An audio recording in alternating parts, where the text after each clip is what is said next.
অবশেষে নিজের সন্তানের অধিকার বুঝিয়ে দিল জয়। হ্যাঁ বন্ধুরা, এমনটাই দেখতে পাবো আমরা অনুরাগের ছোঁয়া ধারাবাহিকের আগামী পর্বগুলোতে। রূপাকে কাছে পেয়ে সূর্য জড়িয়ে ধরে বলে, তোকে দেখার জন্যই আমি এতদিন বেঁচেছিলাম। রূপা ফিরে আসায় উর্মি খুশি হয় না, ভাবে আবার জ্বালিয়ে পুড়ি শেষ করতেই এসেছে। তখনই জয় চলে আসে আর এসেই দীপাকে বলে, এতগুলো টাকা তুমি কোথায় দিয়েছো? দীপা তখন জানায় রূপাকে ফিরিয়ে আনতে এতগুলো টাকা তার খরচ হয়েছে, আর বলে আমি এমনিতেই আশ্রমে ডোনেশন করতেই গিয়েছিলাম। জয় বলে, আমাকে তো একবার জিজ্ঞেস করতে পারতে। উর্মি তখন বলে, আমাদের পথে বসিয়ে দিলে তুই আবার। তখনই ছোট্ট লাবণ্য এসে বলে, তোমরা এত চিৎকার করছো কেন? তাতে তো আমার ঘুমটা ভেঙে গেছে। জয় ছোট্ট লাবণ্যকে দেখে অবাক হয়ে যায়। ছোট্ট লাবণ্য বলে, আমাকে একটু দুধ দেবে, দুধে গন্ধ লাগে, সাথে একটু কফি পাউডার মিক্সড করে দিও। সবাই বুঝতে পারে ছোটবেলায় জয়সোনাকে এই কথাটাই শিখিয়েছিল। দীপা গল্প করে আসল পরিচয় জানার চেষ্টা করে, কিন্তু ছোট লাবণ্য কোনো কথাই ঠিকভাবে বলছিল না।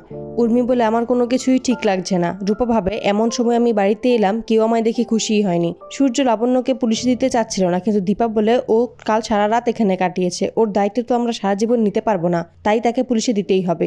জয় তখন বলে, তাহলে আমি পুলিশের সাথে কথা বলবো। দীপা বুঝতে পারে জয় অন্যরকম লাগছে, হয়তো কোনো কিছু লুকোচ্ছে। বাইরে এসে লাবণ্যর মাকে ফোন করে, কিন্তু ফোনে পায় না। জয় বলে, তুমি আমাকে ফাঁসাতেই এটা করেছো তাই না? তবে আমার বাড়ির লোক কিছুতেই এই কথা বিশ্বাস করবে না। রূপা উর্মিকে বলে, আমায় দেখে তুমি খুশি হওনি কাকিয়া? উর্মি তখন বলে, তুই আমার থেকে কি আশা করছিলি? তোকে কিছুই বলা যাবে না, বললেই তো সবাই আমাকে কথা শোনাতে আসবে। সূর্য তখন বলে, তোমার সাথে যেটা হয়েছে সেটা একটা অ্যাক্সিডেন্ট। লাবণ্য তখন বলে, তোমরা মা মেয়ে সবসময় লোককে কাঁদাতে চাও কেন বলো তো? মাঝে মাঝে তো একটু হাসাতেও পারো। দীপা বাইরে এসে দেখে জয় কাউকে ফোন করছে আর বলছে, তুমি এটা করতে পারো না আমার সাথে, এই মেয়ে আমার, সেটা কেউ প্রমাণ করতে পারবে না, তুমিও না। যা শুনে চমকে যায় দীপা। জয়কে বাড়ি এনে রুদ্রমূর্তি ধারণ করে সত্যিটা বলাতে বাধ্য করে। অবশেষে লাবণ্য যে তারই মেয়ে সেটা স্বীকার করে সকলের সামনেই যায়। তো বন্ধুরা, তোমরা এটাই তো চাও যেন নিজের সন্তানের অধিকার দিয়ে দেয় জয়? কমেন্টে জানাও।